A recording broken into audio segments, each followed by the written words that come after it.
Pesanan kita kepada anak-anak di luar sana, jangan sekali-kali meninggalkan doa untuk ibu bapa kita. Kerana doa seseorang anak itu sangat bermanfaat bagi mengangkat darjat ibu bapanya di hari akhirat kelak.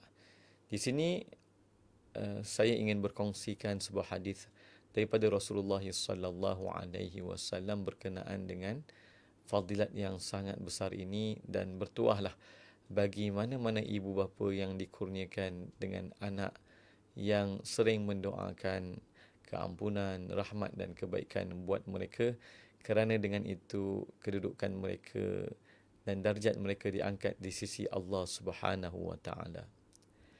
An Abi Hurairah radhiyallahu anhu anna Nabiy sallallahu alaihi wasallam, daripada Saidina Abi Hurairah radhiyallahu anhu, beliau sesungguhnya meriwayatkan bahawa Rasulullah sallallahu alaihi wasallam bersabda, Innal 'abda yaumal qiyamati la turfa'u lahu ad-darajatu la ya'rifuha. Sesungguhnya akan ada hamba Allah pada hari kiamat nanti, diangkat darjatnya ke darjat yang amat tinggi atau ke darjat-darjat yang tinggi yang dia pun tak tahu dengan amalan apakah dia diangkat ke darjat tersebut. Fa yaqulu ya rabbi anna li hadha, maka dia pun bertanya, wahai Tuhanku, dari manakah aku mendapat kedudukan ataupun darjat-darjat yang tinggi ini? Fa yuqalu lahu hadha bi istighfari ibnika lak. Darjat yang kamu perolehi ini, darjat yang tinggi ini adalah dengan istighfarnya anak kamu buat kamu.